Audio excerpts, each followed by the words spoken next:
This is IBM Museum. I'm just doing a little bit of setup prep for the live stream tomorrow. And that's 10 a.m. Mountain Standard Time on Saturday, November the 6th, 2021. And that's noon Eastern Standard Time, 11 a.m. Central Standard Time, 9 a.m. Pacific Standard Time. The Mountain Standard Time is -7 GMT, so that's a good way to figure that out if I didn't mention a time zone as far as the scheduling. On that live stream, I'll be going over what's called the IBM 5494, and that's a remote control unit.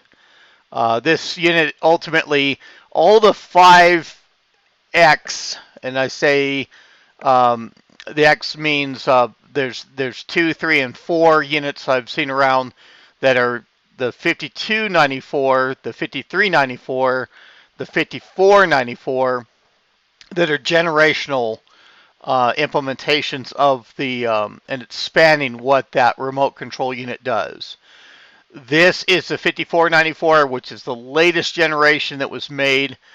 Ultimately, it's that remote control means basically it ties in remotely to the AS400. If you had like a branch office, you could even do it over modem links and things like that. Or you could even, if you needed more TwinX ports or something of that nature, you could go through and link them in that way. We'll get looking at the back, and I'll have to consider the method. I'll mention even one of the aspects to that. Now, I do have a the parts and pieces inside, and I even have my SkyCam off to the side here that if I go through the point of opening this unit up, I can show what that is. The mainboard that's inside the 5494, it's even based on I have to make sure I get the placement here right. I can even probably get the light to shine on this in the correct way. Get in the right position. I have to remember my webcam is there. So that's a 386SX16. That's the CPU that runs this, and it has 4 16-bit microchannel slots. We'll see what that comes into being on the unit. And then it's got various connections. As you can see, even the diskette drive on the front of the unit. There's an LCD panel that's up here for a display, and even a miniature keypad here to go through and make the selections as you go through kind of sequence of the user instructions. And I'll give a link to where they have the manuals for that. BitSavers has some PDFs on the operation sequence that I'll undoubtedly use. And I do have there's a couple diskettes that are with it. I can go through and even image these diskettes. That in fact, let me go through. I know I'm doing a lot with the contrast there. Just get my that internal webcam out of the way so I can show these up close without having to align what square I'm on.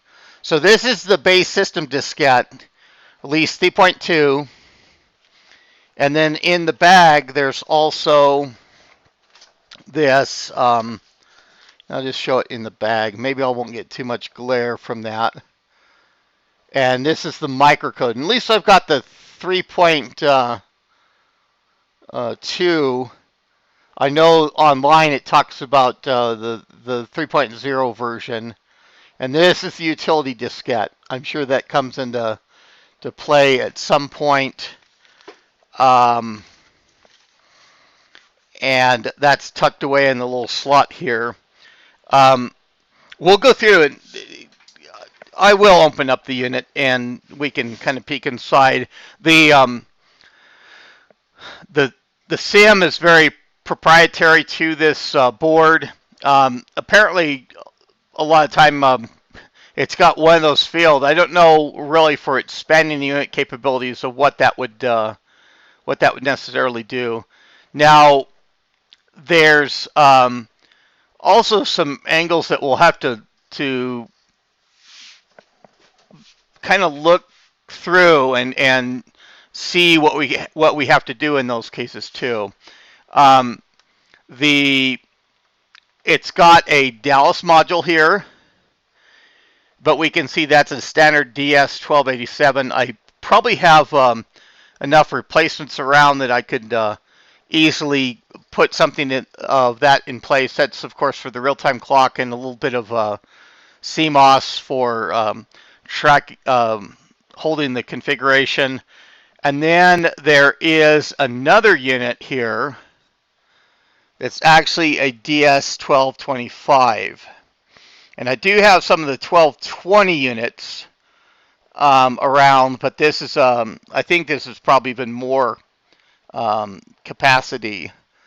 And so if I ultimately go to get the unit running that I have here on the bench, I'll probably have to look into the aspect of these non-volatile RAM storage and get those replaced. I'll go through and in addition to imaging the diskettes, I'll go through and also look over those EPROMs and go through and I can read them on my tweener system over here, get the EPROM programmer in there for that. So I'll go over the Twinax connection. They call this a twin axial connection board, and we went through and card ID'd it.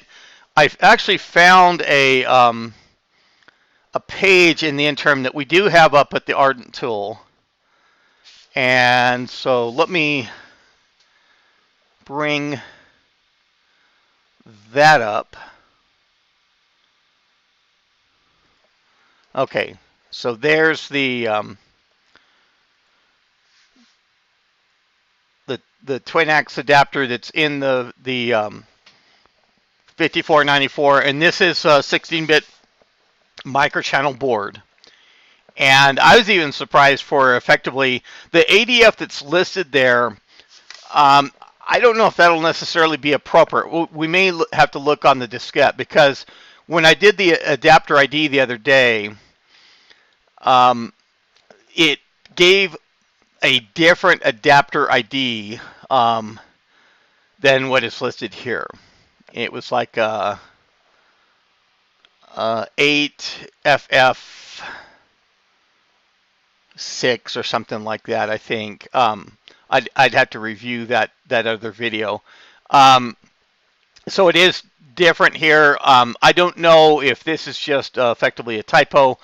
Major Tom said that was basically old information. I mean, that had been archived away some time ago or compiled some time ago. So that may have actually been in there incorrectly. But we'll kind of track that down a little bit further.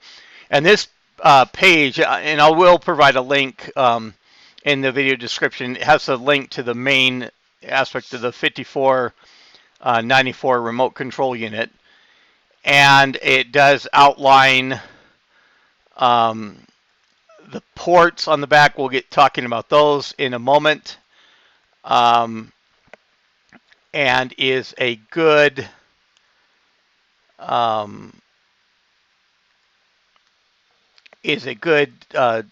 area of data for that adapter. And so let's go through. I want to look at the aspect of the back connections. Now I did get there's this Okay. And then I did get the 4-port Hydra. And this is just like my AS400 uses. Still have it up here. I need to kind of get some area of this cleaned up. Now, there's a... Oh, I just had my camcorder drop out. So, we will pause. And at least it made a noise right as it dropped out. So I need to plug in the power. I guess I don't have the battery doesn't do much on that, hold much of a charge, because I had unplugged the power. The power cord was kind of stretched. I need to get a little extension going here. And so I just quickly connected it to power and it came back up. But it's kind of instrumental that we do show the back of the unit. And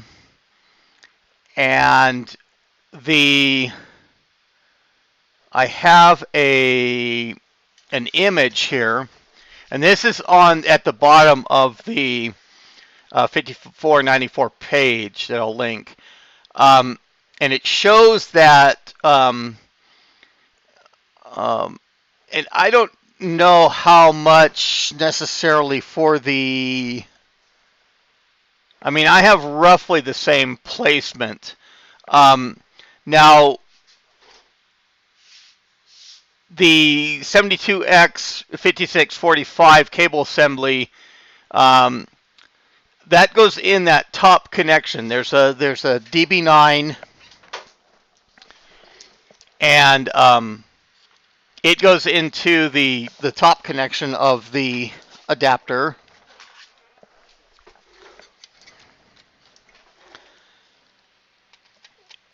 And it talks about there's another cable assembly, and in fact, this let me read what that FRU is again.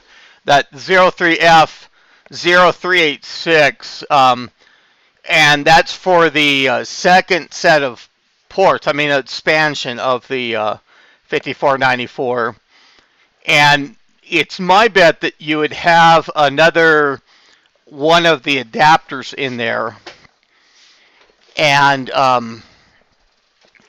that 4-port connection, it does have labels down.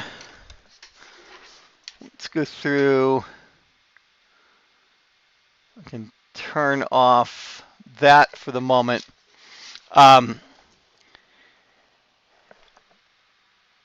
This does have the embossed numbers for the which line it is, and I'll bet that that other assembly just has the 4 through 7 in place of the 0 through 3 as it is on this one. And it's I looked for a source of that online, and I did not find one on eBay or anything like that. I found one for one of the online stores that sells those, and it was over $1,000 USD. So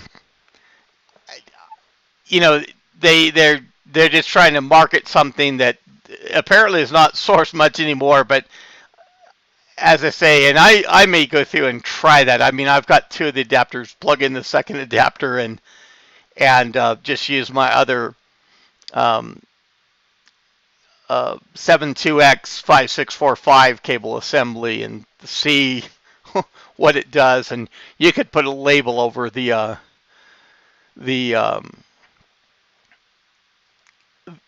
other numbers for what the ports are and everything like that. Now, on the lower side of that, there is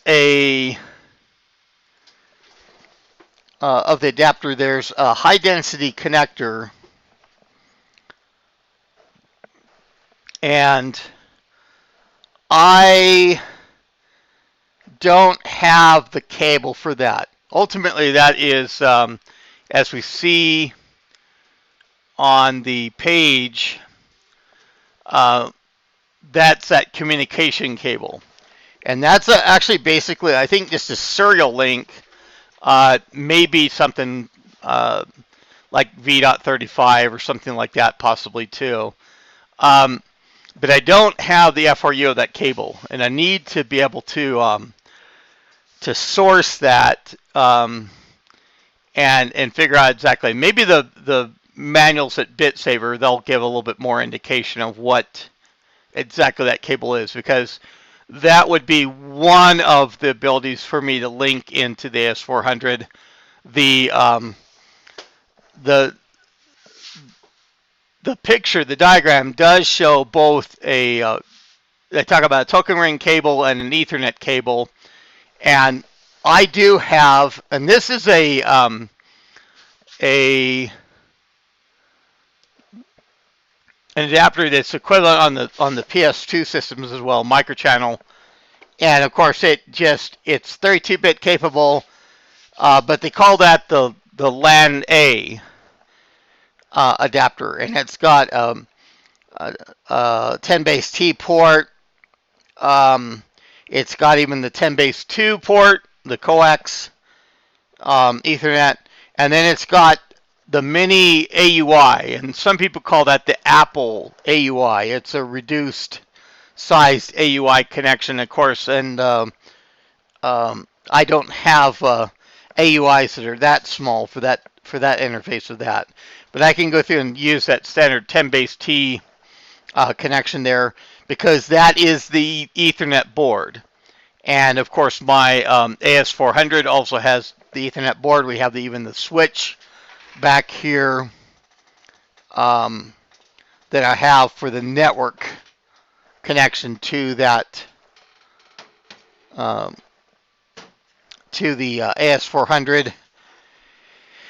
And once I get to the point of the video, I'll show the cataloging of the adapters that are installed on the S400, and it shows whether you have a 10 megabit per second Ethernet adapter or a 10/100 Ethernet adapter. Mine is a 10/100. I don't have, of course, the token ring board. I would have to see what sort of the token ring adapters that they did use on these. Again, that manual may be handy. If there's anybody that's familiar with these units out there, I've asked on the Facebook group if anyone knew of or had the ability to get up close to one that was in operation. And I really should have pulled that diskette out of the drive before this, but that's fine. I can slide the cover off the other way. Even my EEPROMs, I don't know if I've ever even been inside this one for me, but let's go through. They even have that, I had that keypad at least in there. And I may go through and just show the layout of this on the inside. The Ethernet adapter itself doesn't have a boot ROM on it, but let's see if I can get the SkyCam set up for this. Okay, and I might even get my internal webcam out of the way here, just to kind of show. And we've got a good side to side. This is the back of the diskette drive. This is the back of the keypad assembly that slides out, kind of little neat little thing. And there's a Model 90 type power supply, or at least it's got the connections for of the same pinout as on the Model 90. It's a less wattage for this power supply. We're seeing the board. We're seeing these labels even come off the EEPROM a little bit. It's got a little bit of coat dust in there, of course, and it's actually got an F 313 and 312, so it's got the same apparently the same EEPROM image as what I've got on the other planer. And this is the LAN A adapter. As I said, there's no boot ROM in there. And then it's got the twin axial connection back here. So the thought is, if you'd have a little bit different of arrangement for a second twin axial connection board. If you did expansion, you would have the token ring board probably in place of an Ethernet board. I don't necessarily think that you'd have both. I'd have to look at the configuration. I don't really know if you'd be able to do both on there, but they do provide the 4 connection slots. So it's kind of nice, looking inside there and seeing it's pretty much the same as the extra planar and that twin axial connection cards. And I have more of those LAN A adapters as well. So just a nice ability to look inside the unit. And I just hope on the live stream, to go through a little bit, and I can look at that, look at those manuals and start to get set up for getting this connected and kind of testing it out, seeing what the ability would be for me to use it, and see what application that could get it set up. I'll go through. I do have other units of the 5394, the earlier generation from this. I have 2 of those units, and even getting a 3rd unit. Those even have the twin-X connections right on the box for that. So I want to get looking at that at the appropriate time as well. But it's I just hope to see you tomorrow for the live stream. I'll give a listing and a link in the video description for that. And hope to see you there and participating in that chat for as we run that kind of hour of live stream I do. I just say an hour. A lot of time is what I set aside. And sometimes it even goes over that. We've done double that sometimes, and even more than double. So just look forward to see you there. And if you enjoyed this video, go ahead and click on that like button. Subscribe my channel. Of course, you'll get notified. You can set the reminder for that live stream from there. But that's all I have for now. This is IBM Museum. Thank you.